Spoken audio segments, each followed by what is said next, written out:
baik. Assalamualaikum warahmatullahi wabarakatuh. Perkenalkan, nama saya Ridho Nur Fauzi.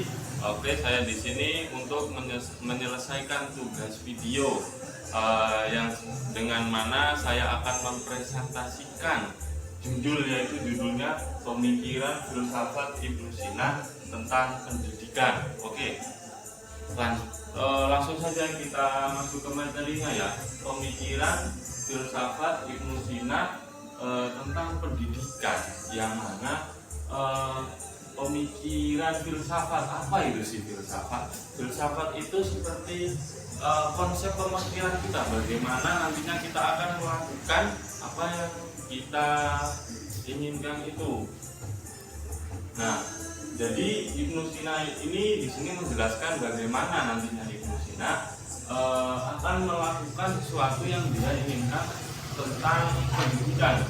Oke, kita lanjut saja ke biografi Ibnu Sina. Jadi Ibnu Sina ini lahir di tahun 37 Masehi, atau jika dalam Hijriah itu pada tahun 980 Hijriah di kota Afsana yang dulunya itu di negara Persia. Kalau sekarang itu negaranya itu Uzbekistan. Beliau adalah seorang cendekiawan sejak kecil yang mempunyai pemikiran pendidikan berbasis akal dan moral. Oke, lanjut ke poin yang kedua, yaitu konsep pemikiran dan tujuan Ibnu Sina. Kita ke tujuan Ibnu Sina dulu ya. Jadi tujuan Ibnu Sina itu untuk manusia untuk membentuk manusia yang sempurna. Maksudnya bukan sempurna ya, yang memiliki pemikiran yang seimbang antara jasmani, akal maupun rohani.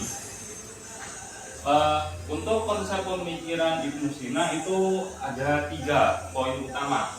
Yang pertama ada An-Nafs An-Nabatiyah, yang kedua ada An-Nafs Al-Hawayaniyah, yang ketiga ada An-Nafs An-Natiqah.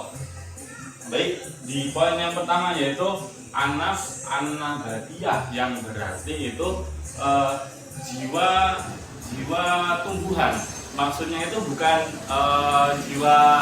bukan tumbuhan gitu ya. Maksudnya itu jiwa tumbuhan itu adalah jiwa yang memiliki pertumbuhan dan kebutuhan fisik. Jadi dalam ilmu pendidikan itu enggak hanya soal belajar materi-materi aja ya, juga kita itu menurut Ibnu Sina ini kita itu harus belajar tentang pendidikan pertumbuhan dan kebutuhan fisik. Jadi ya seperti olahraga atau yang lain-lain itulah. Oke, lanjut ke poin selanjutnya yaitu An-Nafs Al-Hawayaniyah, yang dimana artinya ini adalah jiwa hewani. Maksudnya jiwa hewani itu adalah dia itu jiwa yang mempelajari tentang gerak, emosi, dan moral. Jadi maksud dari An-Nafs Al-Hawayaniyah ini adalah pendidikan untuk mempelajari, untuk mendidik seorang murid itu dari segi akhlakul karimah, dari segi moralnya, atau ya sopan santunnya, seperti itu. Lanjut ke An-Nafs An-Natiqah, yang dimana An-Nafs An-Natiqah ini artinya itu jiwa dan akal. Maksudnya jiwa yang berakal itu bagaimana? Di jiwa yang berakal itu konsep dari pemikiran Ibnu Sina itu maksudnya kita itu belajar itu harus berpikir dan dapat memahami pendidikan, ilmu, dan akhlak juga moral. Jadi yang dimaksud An-Natiqah itu seperti lebih ke materinya ya, lebih kita ke memahami materinya secara akal. Jadi dari 3 poin ini dapat disimpulkan bahwa Ibnu Sina itu memiliki pemikiran itu untuk pendidikan untuk ilmu yang nggak hanya soal pemikiran tapi juga memiliki akhlak dan juga moral. Oke, lanjut Ibnu Sina. Kita lanjut ke poin yang ketiga. Kita lanjut ke metode Ibnu Sina. Jadi Ibnu Sina ini mempunyai beberapa metode ya. Di sini ada 7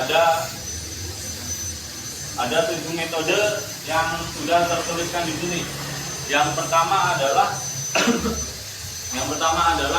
metode talqin. Metode talqin itu adalah metode yang dimana seorang murid dan guru itu belajar ilmu secara langsung. Maksudnya murid dan guru itu belajar, tapi ini belajar yang bukan praktek ya, belajar materi itu secara langsung antara murid dan guru. Lanjut ke poin yang kedua, yaitu metode demonstrasi. Nah, metode demonstrasi ini hampir mirip dengan sebelumnya yang metode talqin. Hanya saja di demonstrasi ini diterapkan dengan praktek secara langsung. Jadi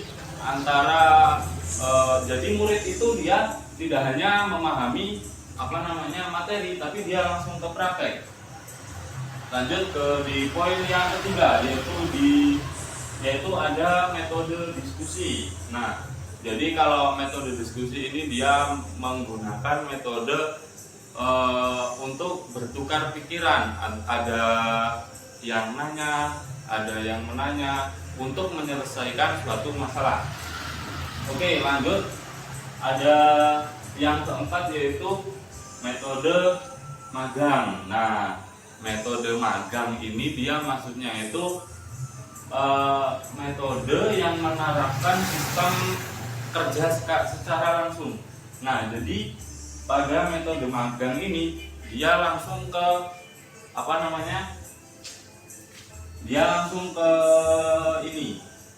langsung ke tempat kerja untuk praktek yang dia pelajari. Jadi dia langsung turun ke masyarakat gitu. Oke, lanjut metode yang kelima, yaitu ada metode penugasan.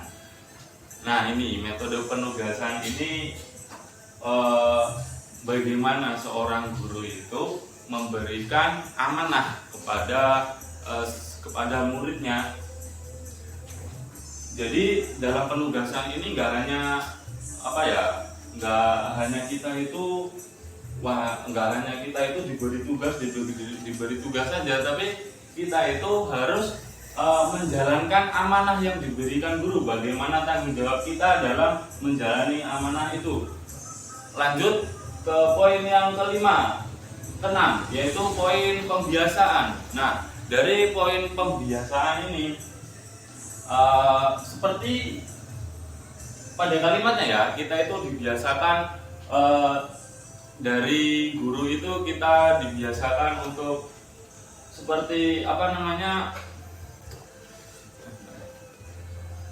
pembiasaan itu kita itu harus dibiasakan untuk dibiasakan untuk melakukan suatu materi yang diberikan itu. Jadi nggak hanya materi saja yang diberikan, tapi suatu pembiasaan. Jadi dia itu biasanya akan dilakukan secara mengulang sampai dia terbiasa. Oke, yang terakhir ada metode targhib dan metode tarhib, di mana sebenarnya dua kata ini saling berlawanan ya. Jadi untuk metode targhib dia itu jadi seorang guru itu dia memotivasi muridnya itu untuk bentuk sebagai hadiah, atau bisa dibilang untuk menyemangati muridnya seperti itu. Jadi kalau targhib ini dia lebih ke pro-nya ya. Lanjut yang tarhib. Jadi tarhib ini lawannya dari targhib tadi. Jadi pada metode yang tarhib ini dia itu guru itu memberikan seperti ancaman kepada muridnya, tapi itu ancaman untuk hal baik ya, ancaman untuk hal baik itu sebagai peringatan dari guru. Nah, jadi maksudnya targhib dan tarhib ini adalah motivasi sebagai hadiah dan ancaman sebagai peringatan. Mungkin ini lanjut ke dapat apa namanya? Oke, dari pemikiran filsafat Ibnu Sina tentang pendidikan ini dapat disimpulkan bahwasanya Ibnu Sina ini ingin apa namanya? Bahwasanya Ibnu Sina ini memiliki pemikiran untuk melahirkan manusia yang sempurna, seimbang, baik itu dari segi jasmani, rohani maupun dari segi moral, yang bertujuan untuk membentuk manusia yang cerdas dan berakhlakul karimah. Baik, mungkin itu saja yang dapat saya sampaikan. Banyak kesalahan saya mohon maaf kepada Allah, saya mohon ampun. Sekian billahi taufiq wal hidayah. Assalamualaikum warahmatullahi wabarakatuh.